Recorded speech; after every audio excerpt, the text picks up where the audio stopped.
Feito. Eu vou agora a gente vem aqui para nossa aulinha de revisão. Me confirma se vocês já estão vendo a minha tela? Sim, senhora. Eu sei que essa é uma revisão meio extensa, mas é que esses são alguns conceitos, são alguns conteúdos que normalmente eles acabam caindo, com certeza, né? Então, hoje a gente vai falar... Deixa eu só fechar a câmera, porque a minha internet, ela tem estado meio instável. Eu vou fechar a câmera, só para que fique melhor a apresentação para vocês, tá? Mas qualquer coisa vocês podem me chamar, enfim, mesmo esquema das outras aulas. Eu só vou fechar para não ficar puxando muito aqui da internet daqui, ok? Tá, vamos lá. Então, hoje a gente vai falar, vamos relembrar, então, a questão de divisão celular. A divisão celular, eu sei que tem alguns dias já que a gente teve nossas últimas aulas, mas nós estávamos falando a respeito do metabolismo, de citologia, de como que as células, os mecanismos e as organelas que conseguem fazer com que uma célula se mantenha viva.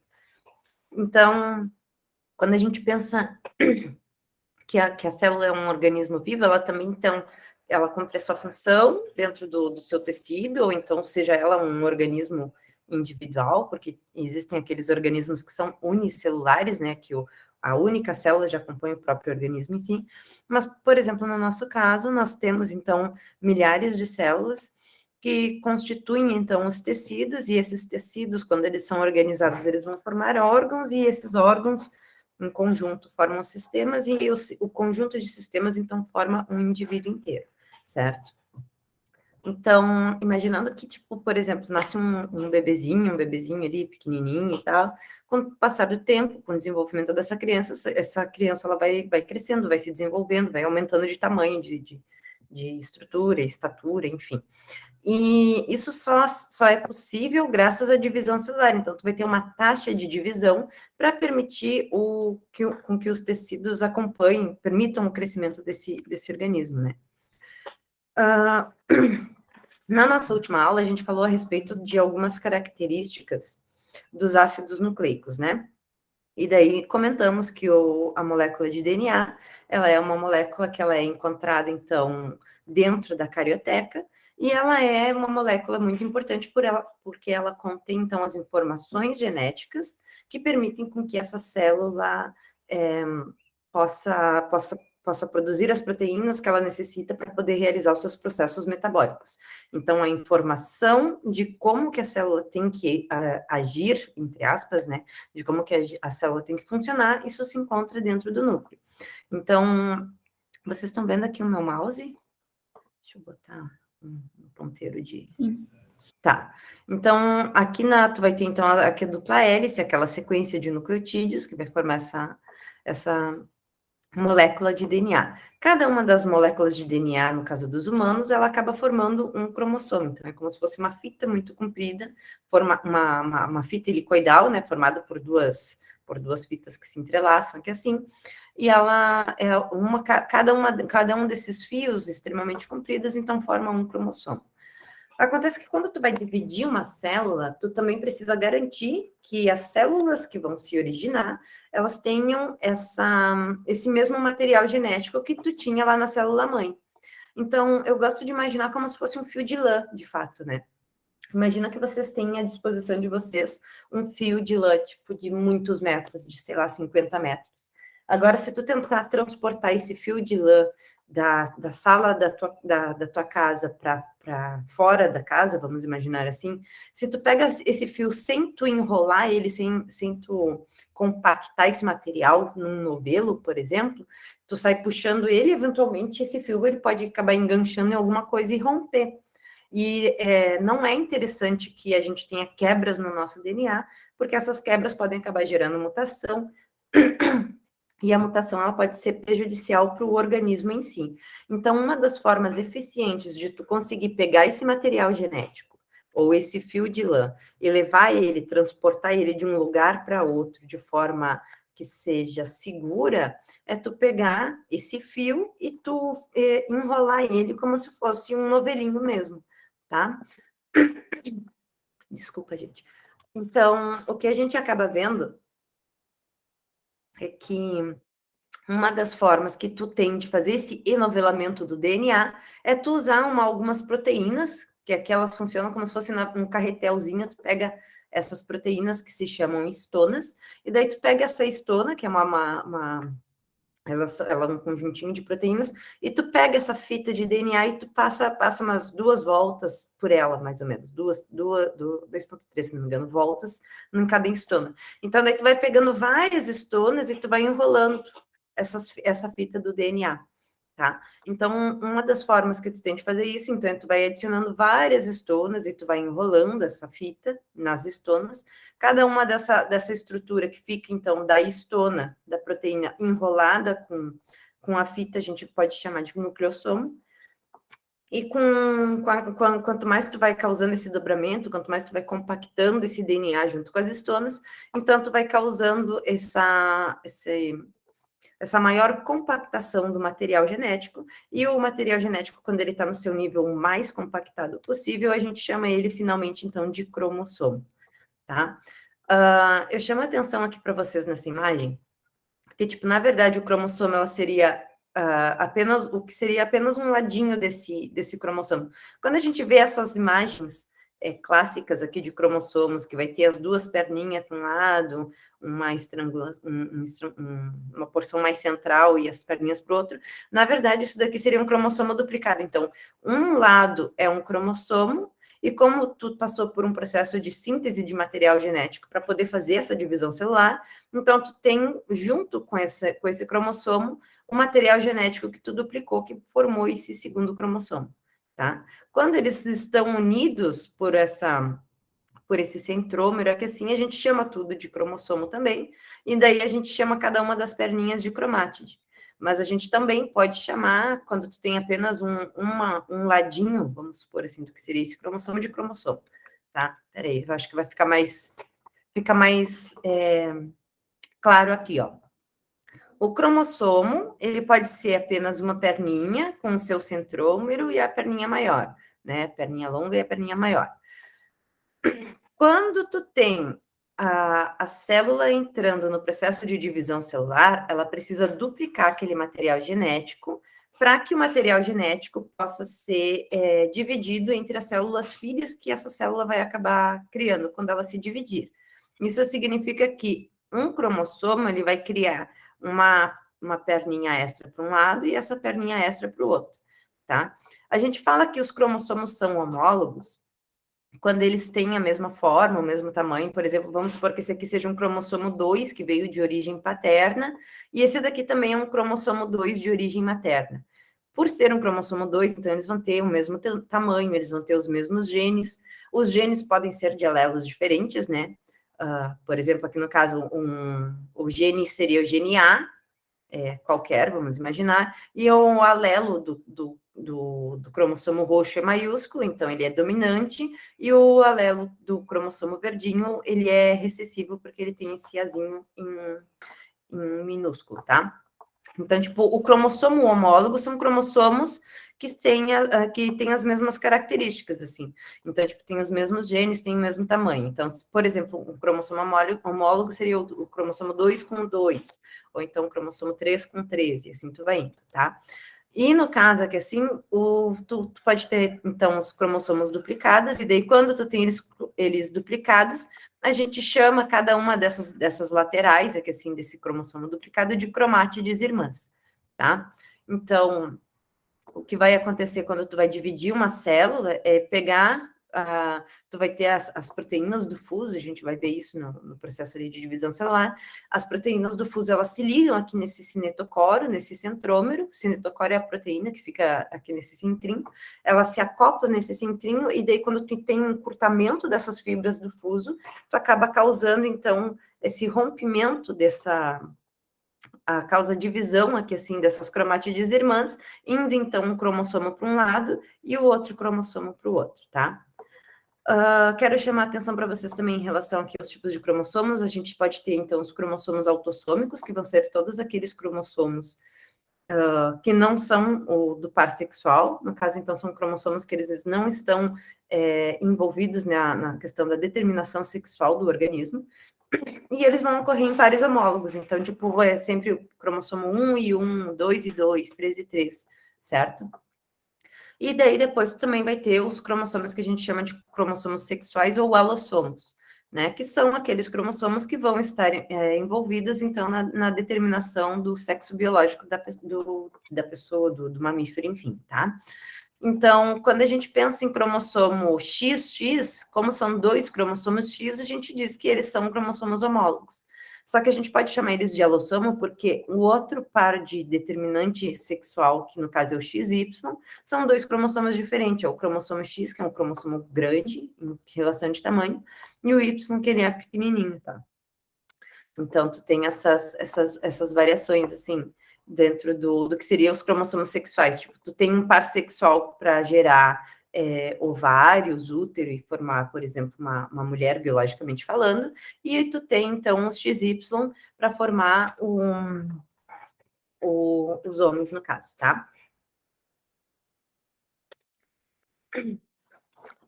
Aqui eu quero chamar a atenção para vocês aqui que tem na porçãozinha final dos cromossomos, então imaginando que isso aqui é uma fita de DNA, na porçãozinha final e inicial desse cromossomo, tu vai ter as regiões que a gente chama que vão ter essas construções e tal, e são os telômeros.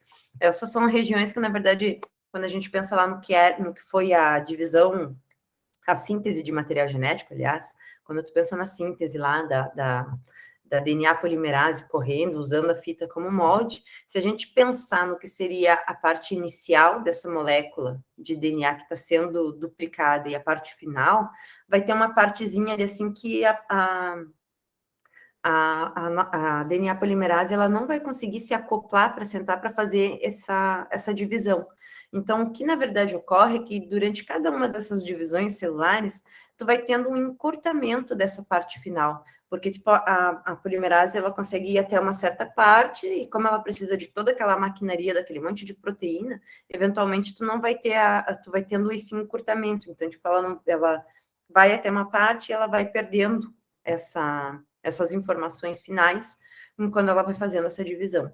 E isso é interessante porque, na verdade, o encurtamento dos telômeros, ele está muito relacionado à senescência do organismo, ao envelhecimento.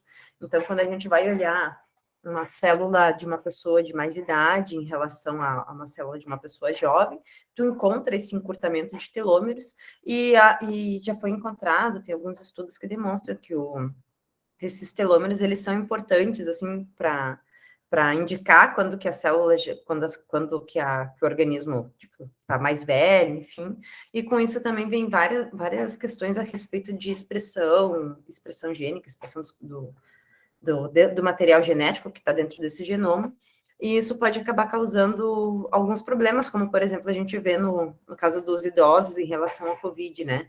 Então, tipo, as pessoas idosas, elas estão num grupo de risco, porque pessoas idosas, quando elas se infectam pelo vírus, elas têm uma resposta imunológica que não é tão boa, então tu tem uma senescência, um envelhecimento do próprio sistema imune, né? Claro que isso não é só por causa dos telômeros, mas é interessante pensar assim que tipo o envelhecimento do organismo ele se dá também no nível celular, né?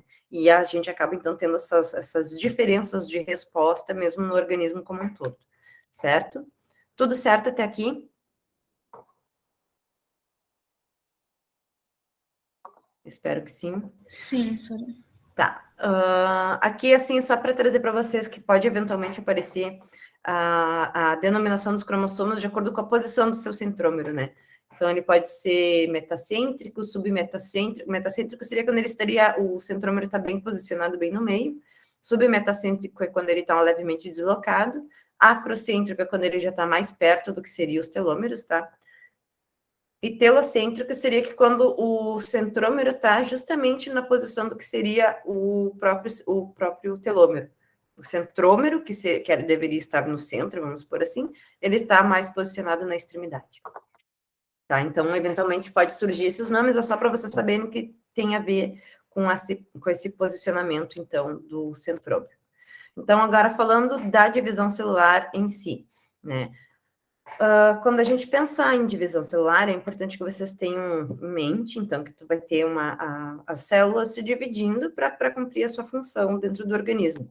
Então, quando uma célula precisa se dividir para garantir com que o tecido consiga se reparar de algum dano, seja uma doença que acabou degradando certas células, enfim, seja um corte, um machucado, alguma coisa, precisa reparar esse tecido. Então, as células que estão naquele tecido têm que se dividir para conseguir ajudar a fazer esse reparo desse tecido, né? Pode ser durante o crescimento do organismo mesmo, como a gente já falou, desde o nascimento de um bebê até ele se tornar adulto, tu vai ter, então, diversas... E mesmo durante adulto, para fazer essa reposição dessas células que tu vai perdendo por causa das células que vão envelhecendo, enfim.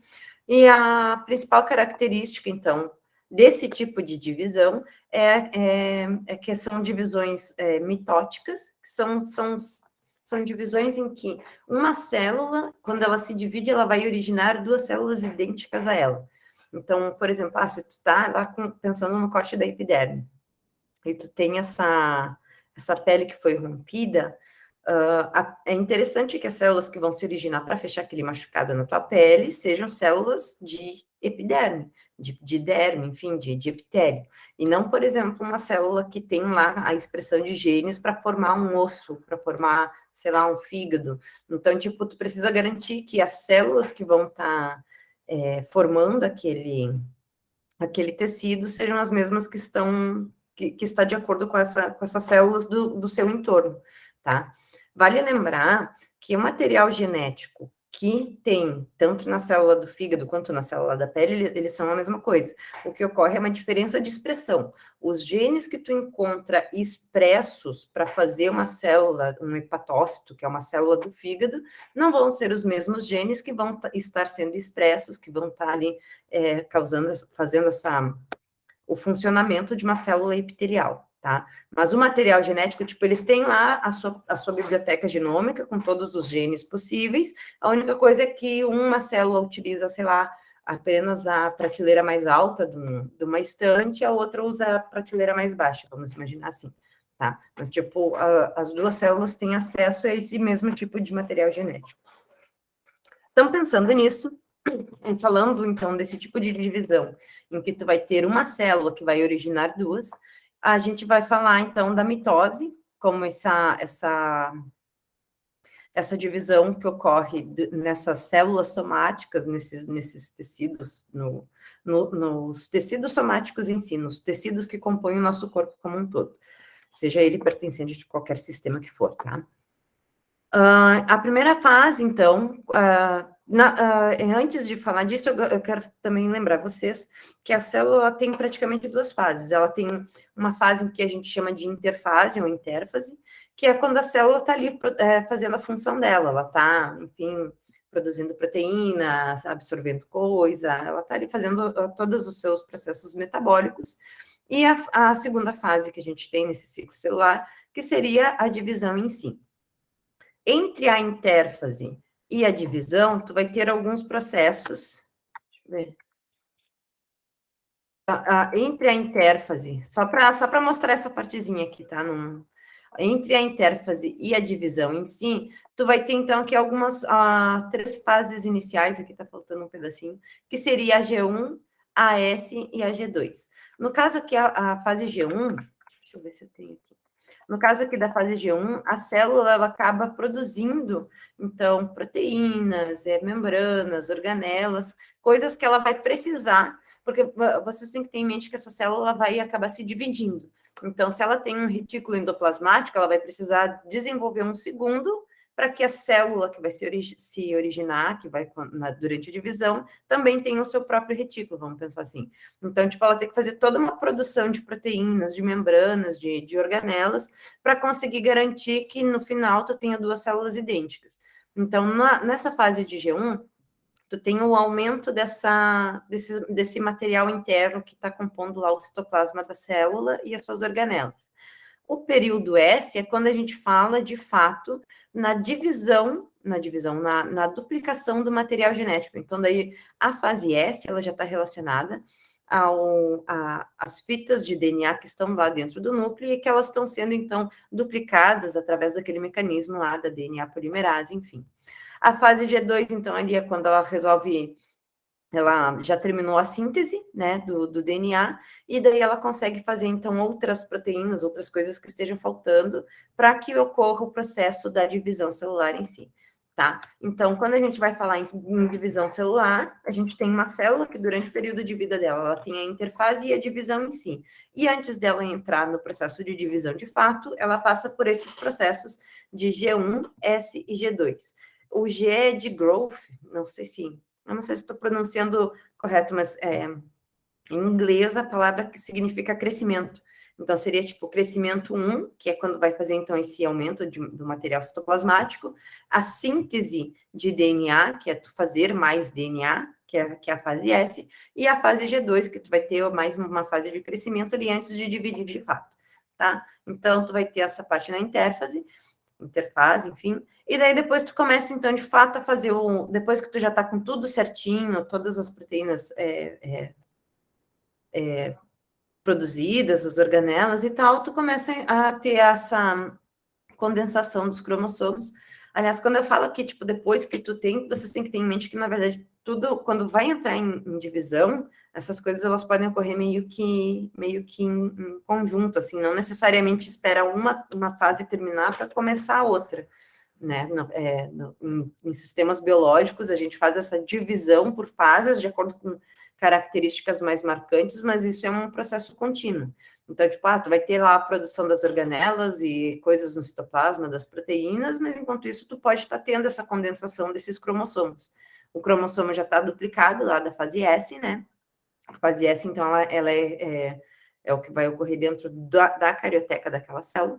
Então, tu condensou os cromossomos quando eles estão no ponto mais compactado deles, é quando eles ficam com essa aparência desse X gordinho, certo? Aqui eu trago para vocês uma imagem que mostra que assim, a região do centrômero e essa proteína que se chama cinetocóreo, que vai ser onde vai se ligar as fibras do fuso. Que raios são as fibras do fuso? As fibras do fuso são microtúbulos que vão ser são fibras, né? Tipo, são fibras celulares que são projetadas através desses microtúbulos aqui, dessas organelas aqui, gente.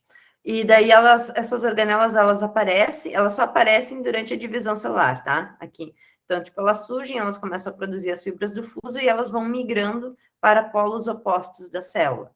Enquanto elas vão fazendo isso, os cromossomos que estão duplicados dentro da carioteca, eles começam a se organizar para se ficar posicionados de uma forma que vai permitir com que a fibra do fuso de um lado se ligue de um lado dessa cromátide irmã e a fibra do fuso do outro lado se ligue desse outro lado, tá?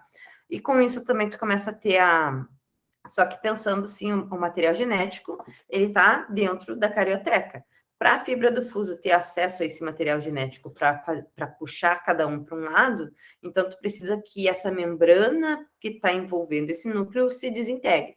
Então, nessa fase de prófase, é isso que tu vai ter. Tu vai ter os cromossomos chegando na sua etapa mais condensada, tu vai ter as fibras do fuso sendo formadas, tu vai ter a migração desses gente, esqueci o nome. Tu vai ter a migração dessas organelas aqui para a parte as partes polares da célula.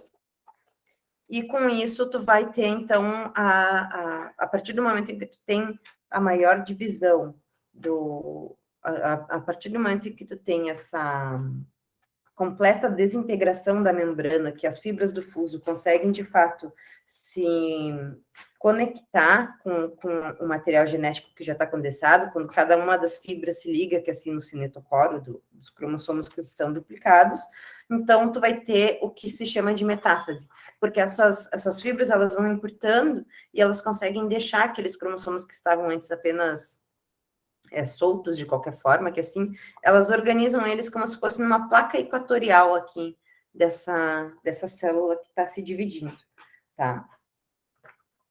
Então, quando a parte da metáfase, tu diz que uma célula está em metáfase a partir do momento em que tu encontra os cromossomos ainda duplicados aqui, nessa região mais central dessa célula, certo? A próxima fase, então, ela tem a ver com, tu já tem essas fibras do fuso conectadas aqui no cinetocoro, e então tu vai ter o encurtamento dessas fibras. Quando essas fibras aqui vão encurtando, elas acabam arrastando esses cromossomos que estavam na parte equatorial, cada um para um polo. Então, esses cromossomos, eles vão se aproximar mais dessa região, e esses cromossomos desse outro lado aqui se aproximam dessa outra região, tá? E daí, com isso, então, tu acaba tendo essa formação dessa regionalização entre as duas células novas que vão surgir, né? E tu vai ter, então, começando agora a chegar no final dessa divisão celular, a gente tem que ter um processo que seria mais ou menos o inverso daquilo que ocorreu lá no início. Então, tipo, aqui vai começar agora a se estruturar de novo as cariotecas, aqui os polos, são centríolos, tá, gente? Acabei de achar aqui. O centríolo, isso aqui são...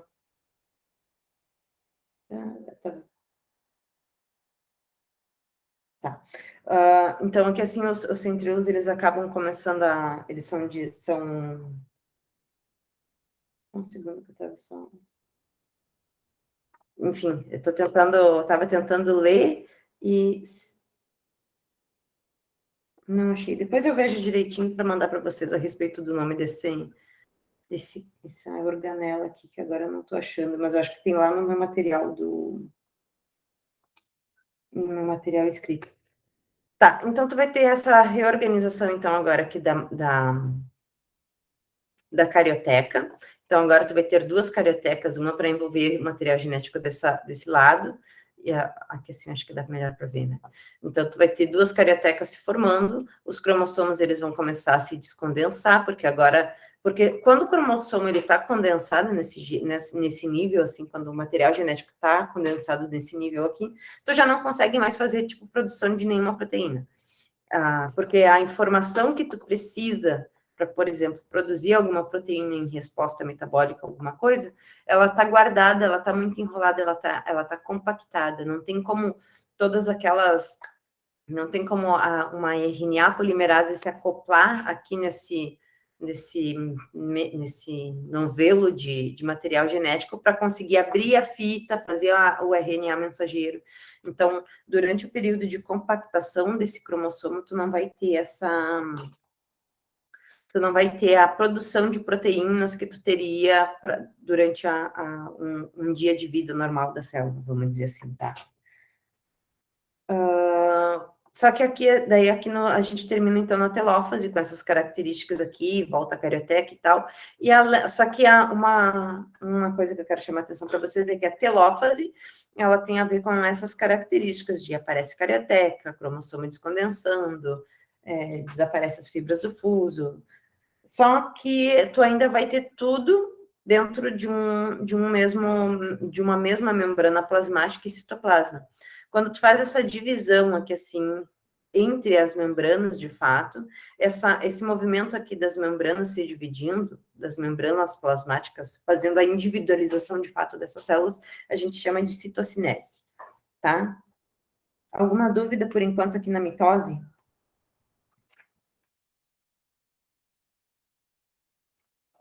Não? Não, Sara. Tá, então a gente vai... Então, a gente vai adiante. Eu não achei, eu só acho como fibra do fuso, mas tem um nomezinho específico, aquela organela ali, assim, ela é formada por microtúbulos. Ai, gente, depois eu vejo e mostro para vocês o nome. Porque são duas estruturas de microtúbulos, isso daqui, eles ficam tipo em formatinho de T, e daí eles formam essas fibras que são formadas de microtúbulos também, que daí é o que eles ajudam a fazer essa tração desses cromossomos. Eu não consegui achar aqui no livro o nome. Tá, então, como que a mitose ela pode aparecer em uma pergunta, né, em um gráfico? Uma das formas que pode aparecer numa pergunta, numa questão, é em forma de gráfico, né? As pessoas tendem a normalmente ver um gráfico e já dá meio que uma tremida na base, vamos dizer assim. Mas eu quero que vocês prestem atenção, que normalmente ela está relacionada Então, aqui assim é o que seria as fases, ou a variação no tempo, né, aqui no que seria o X, e no Y tu tende a ter a quantidade de DNA. Então, pensando numa célula diploide, né? Então, a gente, por exemplo, nós somos diploides, nós temos uma biblioteca genômica que vem do nosso pai, outra biblioteca que vem da nossa mãe, então seriam duas quantidades de DNA, vamos dizer assim, né? Então, tipo, vamos chamar de C, podia ser X, podia ser a letra que vocês quisessem para falar em quantidade de DNA, tá? Então, aqui no caso, eles pegaram C.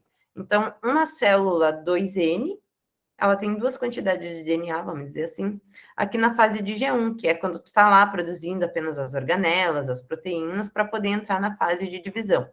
Durante essa parte aqui da intérfase ainda, tu vai, de fato, como a gente está falando aqui no gráfico apenas da quantidade de DNA, na fase S é quando tu vai aumentar de 2 para 4, porque tu vai estar duplicando todo o material genético que tu tem lá dentro do teu núcleo. Então, se tu está duplicando e tu tinha 2, tu acaba parando para fazer, tu acaba parando em quatro quantidades, vamos dizer assim, né? Então, tipo, de 2 tu passou para 4, tu tem aqui a fase do G2, que é a fase final, ele assim, da intérfase, e então tu começa, de fato, a fase da divisão, da mitose, tá? A mitose, ela é caracterizada porque ela vai começar aqui na prófase, então daí só lembrando lá, que raios é a prófase? A prófase vai ser aquela célula que ela vai entrar em divisão celular. Então, o cromossomo vai se condensar ao máximo, vai aparecer as fibras do fuso, vai ter essa dissolução dessa carioteca, a carioteca vai desaparecer. Isso tudo ocorre aqui na prófase, né? Então, daí depois tu vai ter a metáfase. A metáfase vai ser quando esses cromossomos, a carioteca já sumiu por completo, as fibras do fuso conseguiram se conectar no cinetocóreo, lá no centrosomo de cada um dos cromossomos, e agora esses cromossomos, eles estão dispostos, né, nessa placa equatorial, e na anáfase é quando ocorre a divisão de fato. Então, a anáfase é quando aquelas fibras do fuso que estão ligadas lá ao fuso e estão ligadas ao cromossomo, elas começam a encurtar, e quando elas encurtam, elas arrastam esses cromossomos que elas estão segurando, as cromátides irmãs se separam, né? Lembra lá? Então, aqui assim, tipo, cada uma das fibras, uma fibra puxa para um lado, outra fibra puxa para o outro. Cadê? Aqui, ó. Então, tem aqui assim a proteína puxando a proteína cinetocória de um lado, a proteína cinetocória do outro. Quando tu puxa, tu vai romper a ligação que tu tinha entre essas duas cromátides irmãs e vai ter um cromossomo para cada lado, tá?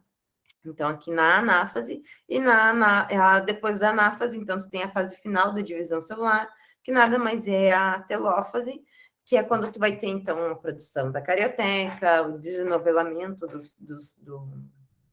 dos cromossomos, o desaparecimento do fuso. A telófase, ela é justamente o contrário do que seria a prófase, tá?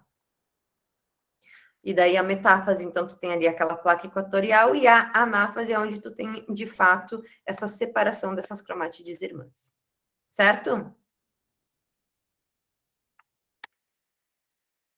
Agora, falando um pouquinho a respeito das diferenças que a gente pode encontrar entre a mitose, que é essa divisão mais comum, vamos dizer assim, que a gente acabou de ver agora, e a meiose. Então, a mitose, ela vai ter uma célula-mãe diploide, de 2N, ela duplica esse material genético e ela produz duas células filhas também diploides, idênticas, tá? Então, a divisão de mitose, ela é principalmente usada para crescimento e reparo do organismo, e a meiose, ela já é uma divisão celular que ela ocorre ela ocorre de forma diferente, tá? Porque não vou dizer o objetivo, que parece que a meiose está sabendo o que está fazendo, mas, tipo, a meiose, ela acaba tendo como função a criação de gametas, tá? Então, pensando em humanos, em mamíferos, enfim, a gente está falando aqui, no caso, de produção de óvulos e de espermatozoides, ok? Então, aqui nós temos a meiose, onde tu tem uma célula que é 2N, essa célula vai duplicar o material genético, que vai formar, então, uma célula 4N, e essa célula 4N, ela vai sofrer uma primeira divisão, voltando, então, a ter 2N em cada uma, e depois, para formar os gametas, cada uma dessas células 2N se divide novamente. Então, dessa 2N vai formar duas células com a metade do material genético, que é N e N, e dessa segunda célula, que era 2N, também vai formar mais duas células, cada uma com metade desse material genético. No caso que metade de 2N é N, né? Porque aqui tu tem um N com outro N, tem 2N de novo, tá? Então, a moral da meiose é justamente isso. Tu começa com uma célula diploide, que vai ter lá os 2N, tu vai duplicar esse material, mas o produto final são células gaméticas que vão ter a metade dos cromossomos disponíveis, tá? Isso é importante por quê? Porque quando a gente pensa em organismos dioicos, como a gente, que no caso precisam de ter a fecundação dessas células para poder gerar esse novo organismo, a gente está pensando aqui no caso, por exemplo, os humanos, né? A gente recebe 23 cromossomos do nosso pai e 23 cromossomos da nossa mãe, tá? Sendo 22 cromossomos que são cromossomos autossômicos, que são aqueles cromossomos que vão ter outras funções que não a definir o sexo biológico, e depois tem o par de cromossomos sexuais, que pode ser XX, no caso pensando de um organismo que vai ter ovário, ou então XY num indivíduo que vai ter testículo, né? Então, tu tem 23. Agora, imagina que a gente não vai ter Então, são 46 cromossomos no total, né? E 46 cromossomos é o que também nos define como, tipo, não é o que nos define, tipo, entre algumas características, ter 46 cromossomos é o que nos define como humanos, né? Dentro desses 46 cromossomos, cada cromossomo tendo as suas características peculiares que nos indicam como seres humanos. Se a gente não tem essa divisão reducional aqui, então seria 46, depois com 46, a cada vez que a gente vai se multiplicando, a cada vez que a gente vai, tipo, tendo filhos, vamos pensar desse jeito, os nossos filhos, eles teriam aberrações cromossômicas do tipo, no caso, eu teria 46, daí a minha filha teria 92, e assim se vai aumentando. Então, tipo, a meiose, ela existe para garantir que a quantidade de cromossomos funcionais que mantém um organismo funcional se mantenha de forma adequada, tá? Então, aqui tu tem 46 cromossomos, daí tu vai multiplicar isso daqui para 82, 92, gente, para 92, daí depois tu divide para 46, e desses 46, então vai 23 para cada lado, tá? Então, a meiose, ela serve para isso. Meiose, tu vai pegar uma célula, tu vai dividir ao meio o material genético que ela tem na hora de formar as células filhas. Essas células filhas vão ter a metade do material genético que tinha a célula inicial, tá? Só que a meiose, além dela ter essa diferença de... Só molhar a palavra aqui um pouquinho. Além dela ter essa diferença da quantidade de material genético que vai ter nas células que ela vai originar, ela tem algumas características, ela tem semelhanças com a mitose, porque são células que vão estar se dividindo, mas como, além de ter essa diferença que vai formar células com N, ela vai ter, no caso aqui, duas divisões. Uma divisão, quando tu pega a célula com 4N e divide para de 2, e uma segunda divisão que vai ocorrer, então, entre a 2N e N, tá? Então, como é que ocorre isso? O processo de G1 interfase e G2, elas são idênticas nos dois tipos de divisão, tá? E daí, aqui, assim, o que tu vai ter vai ser uma repetição do que seria, na verdade, o que a gente encontrou lá na nossa mitose, tá? Então, tu vai ter a prófase, metáfase, anáfase, telófase, citocinese, seguido de prófase, metáfase, anáfase e citocinese de novo. Então, tipo, são aquelas características. Esses nomes, eles estão relacionados àqueles movimentos que a gente viu dos cromossomos, enfim, de onde eles se posicionam, as fibras do fuso que puxam, tudo isso está relacionado. Então, tipo, se a gente pensar na prófase da mitose, vai ser muito parecida com a prófase 1 da meiose 1 e com a prófase 2 da meiose 2, né? A gente chama de meiose 1 a primeira divisão e de meiose 2 a segunda. certo? E a união, pensando em todo esse processo de divisão, então tudo isso a gente chama de meiose. Agora, uma característica muito importante e que aparece apenas na meiose, que eu quero chamar para vocês, é o crossing over. Que o crossing over, o que que ele é? Então, tu vai ter lá os cromossomos que estão duplicados, né? Então, tipo, tu tem aqui, imaginando que são cromossomos homólogos, então, sei lá, um cromossomo 3 e esse aqui é um cromossomo 3 também, cada um duplicado com a sua cromátide irmã, porque eles foram duplicados durante o período de síntese. Os cromossomos homólogos, eles pareiam entre si e eles vão trocar entre si informação genética, tá? Então, o que que a gente vai ter como resultado? Aqui. Então, como resultado, tu vai ter um aumento da variabilidade genética, porque se aqui tu tinha como informação genética, por exemplo, um cromossomo azul, que se duplicou e formou um outro cromossomo azul, e o mesmo correndo aqui para o amarelo, no final, quando tu tem essa permuta ou crossing over, o que tu vai ter vai ser um cromossomo azul e um outro cromossomo azul, mas com um pedaço do amarelo. Tá? E daí aqui assim, pensando no amarelo, daí tu tem um amarelo com um pedaço de azul e um completamente amarelo.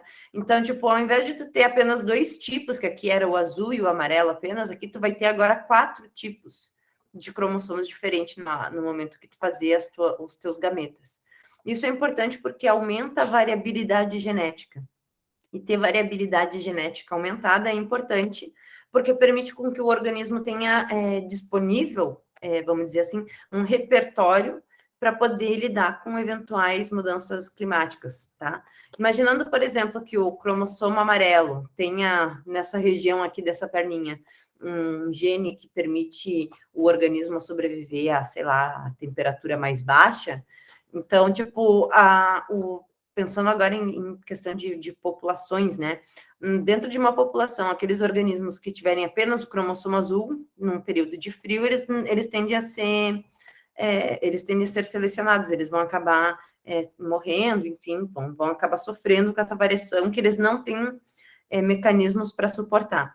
Agora, se tu teve esse crossing over do azul com esse amarelinho, então parte daquela informação genética que tu tinha antes no cromossomo azul, ela vai se manter na população, porque tu vai ter, no caso aqui dessa perninha, a informação, por exemplo, para suportar o frio, no caso, uma coisa bem hipotética, tá? No caso, a informação para suportar o frio estava nessa perninha, e por ter essa variabilidade genética, essa troca, então permite com que toda essa informação que tinha de azul permaneça na população, né? E os cromossomos amarelos, daí, a princípio, conseguiriam se manter pela mesma questão, exceto esse que talvez pegou ou perdeu, no caso, a informação que seria importante.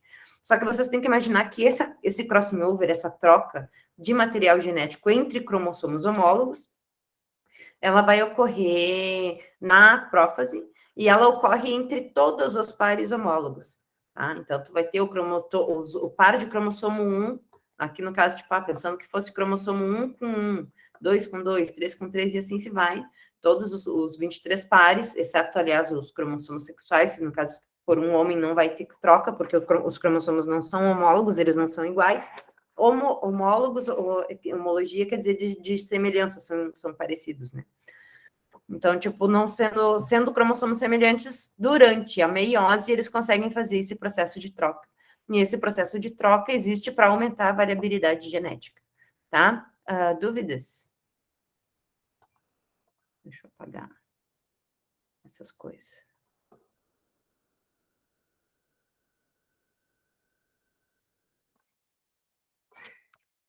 Tá? Então, aqui, assim, tu tem, então, o crossing over que vai ocorrer, então, aqui na prófase 1. Tu vai ter, então, lá, vai ter as cariotecas ali se dissociando, o cromossomo se novelando, aparecimento das fibras do fuso. Aqui, assim, no caso, eles tentam demonstrar com essa variação de cor que teria ocorrido aqui o crossing over. Daí, depois, tu vai ter, uma das características diferentes também é relacionada na metáfase, que é quando os cromossomos estão naquela placa equatorial. Na metáfase 1, tu vai ter os cromossomos homólogos pareando entre si. Então, aqui vai ser o cromossomo 1 com o cromossomo 1, cromossomo 2 com 2.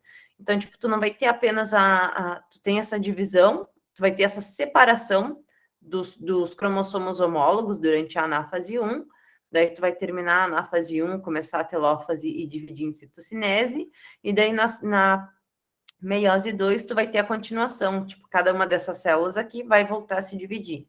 Daí aqui, assim, tu tem os cromossomos, então, certinhos, na prófase 1, desmancha a carioteca, aparecem as fibras, organiza aqui na placa equatorial na metáfase, e aqui na metáfase 2, quando tu separa, tu vai separar as cromátides irmãs desse cromossomo homólogo, tá? E é isso que causa, então, essa redução de 2N para N, né? Porque, tipo, se tu pensar que assim, aqui era 2N, daí tu duplica o material para 4, e quando tu chega, então, aqui nessa parte aqui que tu tem praticamente o que seria a mesmo material genético que tu teria lá, que seriam 4 cromossomos, aqui tu tem 4 cromossomos, mas aqui são 4 cromossomos, sendo que 2 deles estão ligados por um centrômero e os outros 2 estão ligados. Vocês entenderam isso? Não sei se ficou claro. Tipo, a célula inicial tinha... Foi? Aqui, a célula inicial ela tinha 4 cromossomos, 2 azuis e 2 rosa. Quando chega no final da meiose 1, tu tem 4 cromossomos, só que eles são ligados pelo centrômero. Então, na verdade, tipo, tu considera, né, o cromossomo como... Nossa, que cromossomo feio. Nossa, coisa feia, peraí. Vou apagar tudo. Então, tu considera o cromossomo, vou pegar esse daqui mesmo. Tu considera o cromossomo como essa fita que é assim, que está ligada aqui pelo centrosomo. Tu duplicou esse material aqui na síntese, e é por isso que ele fica com esses 2 perninhas. Então, tipo, tu tinha 2N, tu duplicou, tu passou para 4. Aqui, no final dessa meiose 1, tu vai ter a configuração de 2N de novo, né? Porque se vocês contarem as perninhas, vocês vão ver que tem 1, 2, 3 e 4, a mesma quantidade do que tu teria lá no início. A única diferença é que aqui são cromossomos que estão ligados pelo centrômero, que daí, no caso, a gente vai chamar de cromátide irmã. E a gente só vai fazer a divisão, só vai voltar para essa conformação única, que é assim, de apenas uma perninha para cima e para baixo, vamos dizer assim, só vai voltar para essa conformação no final da anáfase 2, que é quando que lá pega esses cromossomos, organiza eles na placa equatorial, aqui na metáfase, põe as fibras do fuso para grudar nesse cromossomo, e quando tu faz esse encurtamento e puxa cada um para um lado, tu vai romper aqui assim essas cromátides irmãs, e cada cromátide irmã vai para um lado. E daí tu faz essa divisão de novo, e finalmente, então, tu vai ter a citocinese, que vai ter, então, essa formação dessa membrana individualizando essas 2 células, originando, finalmente, 4 células diferentes, e essas 4 células, então, vão ter a metade do material genético da célula inicial. Vocês entenderam isso? Ficou confuso? Deixa eu ver onde é que estão vocês, que eu fico um pouco preocupada com... Cliquei errado. Vocês entenderam mais ou menos essa questão? Tá tranquilo? Dá para entender, sim, senhora. É? Tá. Então... Eu também consegui entender, senhora. Tá, qualquer coisa vocês que eu sei que às vezes os nomes são um pouco chatinhos, às vezes pode ficar um pouquinho confuso, vocês podem me chamar atenção, porque normalmente vai ter alguma questão sobre divisão celular, pegando alguma parte do ciclo todo, enfim, pode aparecer, então eu acho bem importante que vocês tenham domínio dessa parte, tá? Deixa eu só fechar aqui para não trancar tanto uma coisa. Tá? Então, indo adiante, uma das formas que pode aparecer também no caso da meiose são questões que envolvam os gráficos, né? Então, pensando na mesma questão, tu vai ter aqui assim no eixo, no que seria o eixo Y, né? Então, aqui a quantidade de DNA através do tempo. Deixa eu falar essas coisas, tá? Então, tu começa com uma célula com 2N, tá? Essa célula com 2N, então, ela vai duplicar o material genético dela, ela vai para 4. E daí, depois, se vocês avaliarem esse gráfico, vocês vão ver que vai ter uma divisão aqui e uma segunda divisão, tá? Que, então, vamos por partes para ficar mais fácil. Enquanto a célula ainda está mantendo sua quantidade de material genético inicial, a gente vai dizer que ela vai estar lá em interfase, no processo de interfase, né, em processo de G1, porque ela está apenas produzindo ali, está seguindo a vida dela, está fazendo a função dela, ou então está aumentando o material citoplasmático. Quando tu tem um aumento desse DNA, novamente a gente tem aqui, então, no gráfico, que seria a fase S, que é a fase de síntese de DNA, onde tu vai aumentar, tu vai duplicar o material genético, e se tu duplica, se tu tinha 2C, então tu passa a ter 4C. Essa terceira fase é quando tu tem um processo final de produção de alguma proteína, alguma coisa que faltou, enfim, para poder iniciar, de fato, a divisão celular. Então, tu vai ter ali o processo final de G2, né? O processo de G2 iniciando e terminando, e o processo de meiose 1, que é quando vai, então, ter essa carioteca que vai se dissolver, os cromossomos vão condensar, todo aquele tralalá. Quando tu tem a separação, essa divisão de material genético durante o processo da divisão celular, é o que a gente chama de anáfase. Então, tipo, aqui seria, na verdade, na meiose 1 seria a prófase e a metáfase, né? Que, tipo, tu vai dissolver a carioteca, vai pegar os cromossomos e vai organizar eles na placa equatorial. Aqui, no caso, os cromossomos homólogos, né? E daí, quando tu separa esses cromossomos homólogos, é quando tu tem, então, a anáfase. A anáfase é sempre de divisão. Então, aqui, no caso, a anáfase da meiose 1, né? Aqui eu chamo a atenção, então, seria a separação dos cromossomos homólogos. Aqui já seria, então, a parte da meiose 2. Então, tu vai ter a prófase e a metáfase, de novo, aqui da meiose 2, seguidas pela anáfase da meiose 2. Então, tipo, aqui tu separou os cromossomos homólogos. Nessa segunda fase, tu vai acabar reduzindo o teu material genético, porque tu vai estar separando, no caso agora, as cromátides irmãs que compõem aqueles cromossomos duplicados, né? E aqui, então, segue o ciclo em telófase, que é a parte final da divisão celular, e citocinese, que é, então, essa construção dessa membrana para poder fazer a individualização da célula de fato, tá? Então, tipo, se vocês verem um gráfico assim, vocês não se assustem, é só dar decompõe o gráfico por etapas, que daí vocês vão conseguir encontrar o que cada etapa é, tá? Aqui eu trouxe uma questão, só para vocês terem uma ideia, já que vocês agora já sabem o que seria as características gerais dos dois sistemas de divisão. Eu vou dar aí uns 3 minutinhos para vocês lerem e responderem, tá?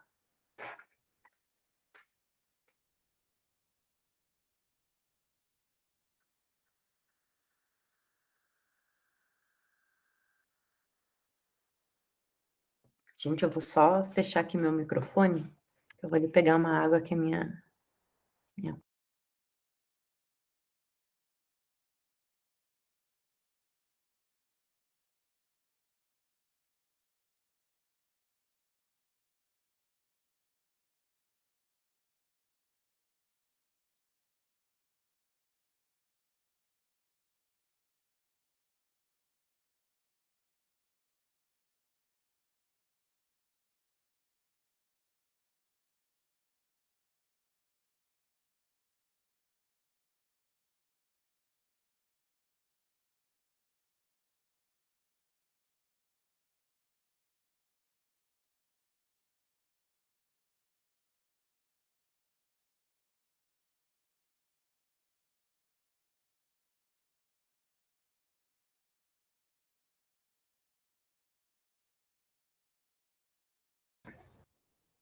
Se vocês terminarem antes, pode me avisar, tá?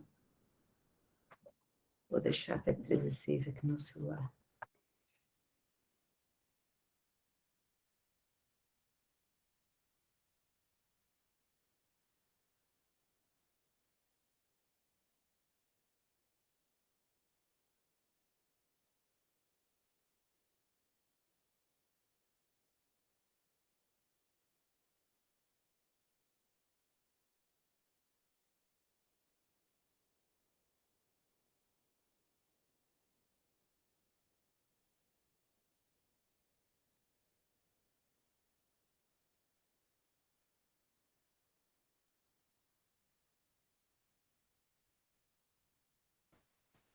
Pode responder já, Sônia? Pode responder. É, sim. Assim, sim, mais alguém? Alguém quer mais algum tempinho? A Tatiele também respondeu no chat, que é assim. Ah, ok. Deixa eu só fechar isso aqui. Letra C, letra C. Muito bem, gente. Então, aqui nessa questão do Enem, eu estava dando aqui uma olhada, eles chamam como centríolo mesmo, aquela estrutura, tá? Que faz as fibras do fuso para fazer para puxar os cromossomos. Eu chamo a atenção aqui que, no caso, eu acho que vocês viram botânica com a Pauli, né? Que daí lá tu tem os esporófitos, os gametófitos, mas aqui eles chamam a atenção, então, que são seres humanos, e sendo seres humanos, então tu vai ter essa estruturação aqui a respeito da divisão celular e formando novos organismos, enfim. Tá? É só para mostrar como eles podem, às vezes, fazer uma questão muito grande, às vezes enche de coisas, parece ser extremamente complexa, e daí quando a gente consegue parar para ver com calma, assim, tipo, ela não chega a ser tão ameaçadora, assim, tá? Então, agora que a gente terminou de falar a respeito das divisões celulares, a gente começa o assunto de gametogênese. Relembrando, então, o assunto de gametogênese. Gametogênese seria a gênese de gametas, como que esses gametas eles são produzidos, tá? Então, a gente já viu ali que a meiose é para a produção de gametas, e, na verdade, tu vai ter, de forma geral, então, a produção de gametas, elas vão seguir essas regras de como que uma meiose se ocorre, e durante esse desenvolvimento desses gametas, tu pode ter algumas diferenças em relação à produção dos gametas masculinos ou femininos. Então, quando a gente vai falar na produção de gameta feminino, nós estamos falando, então, na produção de óvulos, né? Os óvulos, eles são produzidos nos ovários femininos, que são, então, glândulas que a gente vai ter aqui no nosso sistema reprodutor feminino. Aqui tem um ováriozinho, aqui tu vai ter as fímbrias, a trompa de falópio. Então, tipo, o ovário vai produzir esse óvulo, ele libera esse óvulo, e é como se fossem umas franjinhas, que elas vão meio que acariciar essa parte aqui do óvulo, tentando buscar o óvulo que ele vai liberar. Então, tipo, daí quando o ovário libera, aqui dentro tu tem umas células ciliadas, então esses cílios ficam batendo e elas ajudam esse óvulo que foi liberado, então, a migrar através da trompa de falópio, né, indo em direção ao útero. Caso tenha algum espermatozoide que esteja aqui nesse ambiente, então ele pode migrar aqui da região da vagina, passando aqui pelo colo do útero, né, entrando no útero e indo em direção à tromba para fazer a tromba de falópio para fazer essa fecundação. Um dos problemas que tu teria na questão de gestação humana, não só humana, mas enfim, mas, tipo, um dos problemas que tu pode ter são gestações que ocorrem na trompa, né? Porque, tipo, tu pode ter a fecundação ocorrendo aqui, daí a formação desse zigoto, ele tende a migrar e fazer, então, essa inserção nas paredes do útero para poder, então, se desenvolver o bebê, se desenvolver placenta, enfim. E, às vezes, tu pode acabar tendo que tu tem uma gravidez externa ao útero, uma esterogestação, me esqueci o nome, gente. Nossa, eu tô bem retardada. Tu tem o zigoto, ele não consegue chegar até o útero, mas ele acaba se implantando aqui na trompa. E daí, tipo, vai seguindo o desenvolvimento do que seria o desenvolvimento embrionário, né? Só que, tipo, não tem espaço aqui para esse bebê se desenvolver, não tem todas suporte energético de veias, de material sanguíneo para irrigar esse bebê que está se desenvolvendo, e é um risco de morte para a mãe também, porque pode ocorrer o rompimento dessa trompa de falópia, que assim, ela pode acabar morrendo por hemorragia, né? E um bebê que acaba implantando numa trompa, ele também não consegue ter uma gestação adiante, porque ele não tem justamente o aporte de veias e material nutritivo, nutriente, para poder fazer o desenvolvimento dele aqui assim. Então, tipo, é extremamente raro que um bebê consiga ser fecundado. Tipo, eventualmente vocês podem ver alguns casos raríssimos de crianças que foram fecundadas fora do útero, mas normalmente acaba não dando muito bem, né? Então, aqui, se a gente pegar esse ovário e olhar em corte, a gente vai ver, então, ali, assim, os ovócitos primários, né? Que vão estar ali aguardando para os ovócitos primários dentro do seu folículo primário, que seria essa estrutura marronzinha na volta dessa célula do gameta, tá? E ela vai fazer esse desenvolvimento final durante o ciclo menstrual, né? Então, tipo, o folículo vai se desenvolvendo e permitindo com que o ovócito primário consiga seguir o seu destino durante a produção dos gametas, e a partir do momento que o folículo ele já está maduro, ele libera, então, esse gameta, que daí agora já é um ovócito secundário, no caso de mulheres, né? Esse ovócito secundário, então, é capturado por essas fímbrias e elas, então, migram pela trompa de Falópio. E o folículo que fica no ovário, ele vai produzindo os hormônios, né, do hormônio folículo estimulante, para poder... Não, LH, peraí. Eles vão fazer o hormônio luteinizante, o folículo estimulante. O hormônio luteinizante é para poder fazer o crescimento do... O hormônio folículo estimulante é o que vai estimular o folículo. Então, o folículo, que são essas células que estão na volta desse ovócito, elas têm que ser estimuladas para crescer e se desenvolver, para poder gerar o corpo lúteo quando tu tem essa liberação desse ovócito através da ovulação. Por que o corpo lúteo é importante? Porque o corpo lúteo é o que vai produzir o hormônio, que é o hormônio luteinizante, que vai manter o que seria, que assim, pensando aqui agora num corte do que seria o nosso útero, o hormônio luteinizante é o que vai manter a parede do endométrio grossinha o suficiente para esperar caso ocorra uma gestação, caso ocorra a implantação desse embrião nessa parede desse útero, né? Então, tipo, se passa, daí tu tem essa produção, então, dessa progesterona, né, desse hormônio, que assim, que vai permitir, então, garantir essa fase, essa progesterona que é produzida aqui pelo corpo lúteo,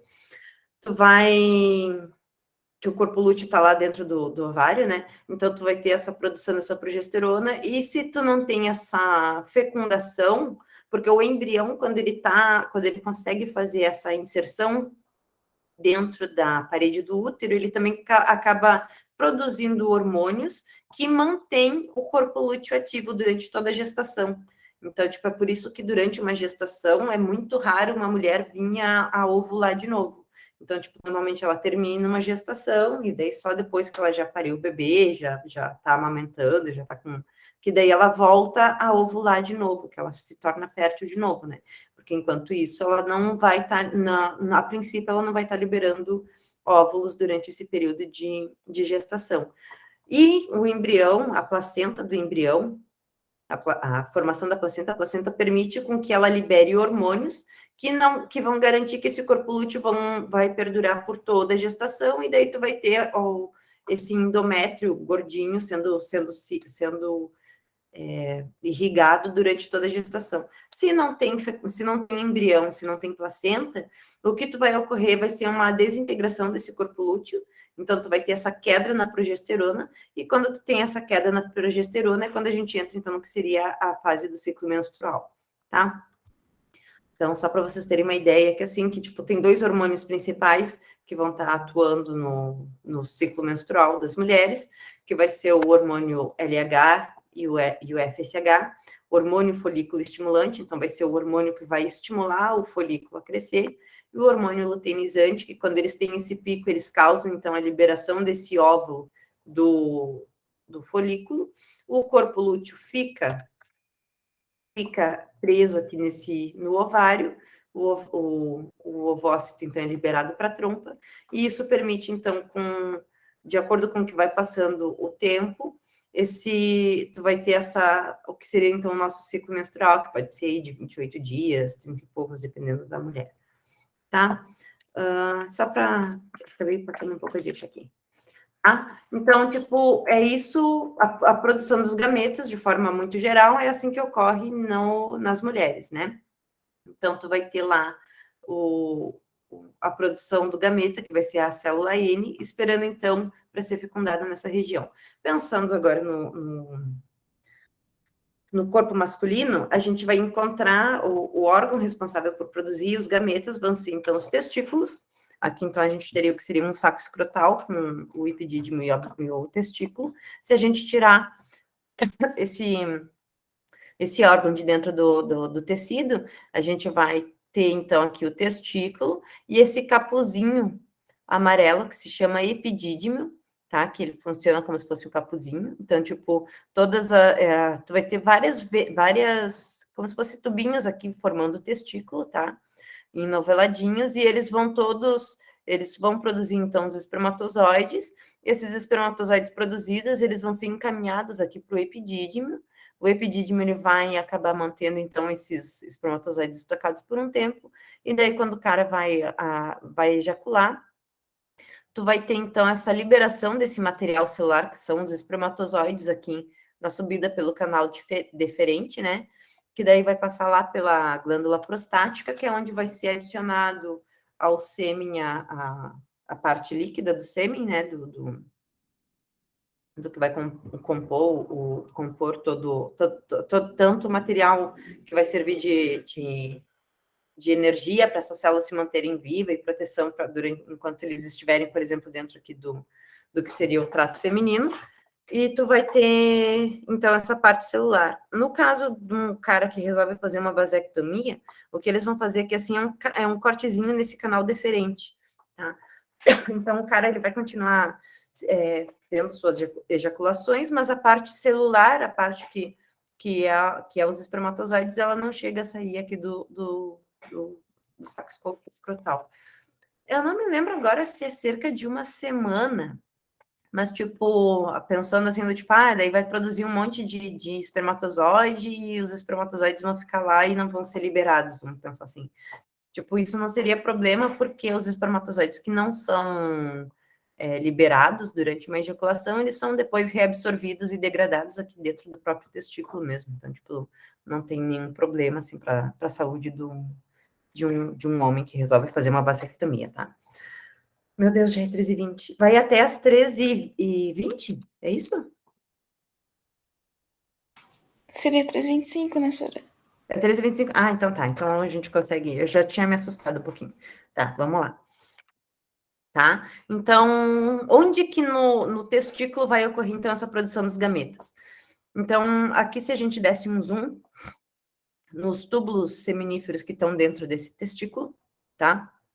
Se a gente der um zoom dentro de cada um desses caninhos, aqui pegando um caninho desses e esticando e olhando nesse corte aqui assim, se a gente desse um zoom nesse quadradinho, a gente veria isso daqui. As células mais jovens, então, elas estariam aqui nessa parte mais externa do cano, do túbulo, tá? E de acordo com o que vai chegando, o que seria a parte do interior desse túbulo, que é para onde vão ser liberados os espermatozoides, tu vai ter as células mais diferenciadas. Então, tu vai ter ali as espermatogônias, tá?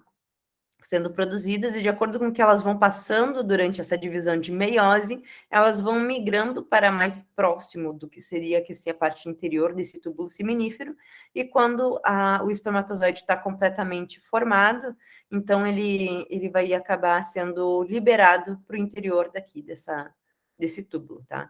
Então, o que ocorre aqui? Tu vai ter uma célula... Ao contrário das mulheres, que, tipo, a gente já nasce com a nossa quantidade de óvulos que a gente vai liberar durante a nossa vida inteira.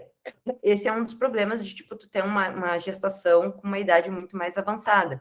Porque, tipo, eu imagino que seria como se as tuas células já nem sabem mais como seguir a divisão, né?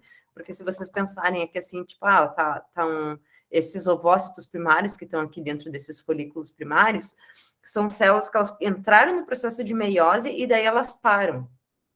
E essa meiose, essa divisão, essa produção inicial desses ovócitos ocorrem lá dentro dos ovários das meninas enquanto elas ainda estão na gestação. Então, tipo, a gente ainda é um bebezinho dentro da barriga e os nossos ovócitos, eles já estão ali, tipo, já foram produzidos na primeira etapa e eles estão esperando quando a gente chega, então, na puberdade, que daí a gente vai ovulando um óvulo daí até chegar à menopausa. né? Então, a gente já nasce com o nosso estoque prontinho de todos os óvulos que a gente vai liberar durante a vida. E os homens não. Os homens, eles têm esse ciclo de mitose, então eles têm essa renovação desse estoque de espermatozoides aqui dentro do testículo, tá? E daí, eventualmente, então, uma dessas células aqui, dessas espermatogônias, ela acaba, então, entrando na divisão de meiose. Então, daí vai lá passar por todos os processos de meiose, e daí eu chamo a atenção que na parte final aqui da gametogênese, da espermatogênese, no caso dos homens, tu vai ter, então, essa diferenciação desse gameta, que antes era apenas uma célula mais redondinha e tal, então ela passa a adquirir aquelas características que vão permitir a ser um espermatozoide maduro. Então, tu vai ter o acréscimo da cauda, tu vai ter o ajuste aqui do tamanho da cabeça, tipo, vai perder organelas, vai ficar ali com material genético, vai ter capuz acrossômico, e é justamente quando tu faz essas modificações finais, é que assim, é que daí tu permite, então, liberar, tu acaba liberando, soltando esses espermatozoides aqui para dentro desse lúmen aqui, desse túbulo seminífero, e daí eles migram até o epidídimo, certo? Então, aqui só para chamar a atenção, no caso da espermatogênese, tipo, por que um homem faz muito mais células reprodutivas do que a mulher, né? Porque a cada meiose que ele faz, ele vai acabar gerando 4 espermatozoides, tá? Então, tu vai ter uma célula germinativa, tu tem esse banco de células germinativas, que no caso dos homens, ela tá sempre se renovando. Daí, depois, tu vai ter o espermatócito primário, que vai se dividir e formar o espermatócito secundário, e cada um desses espermatócitos secundários, então, vão sofrer a segunda divisão da meiose, formando as espermátides, e as espermátides, então, elas vão passar por um processo de diferenciação, formando o espermatozoide, certo?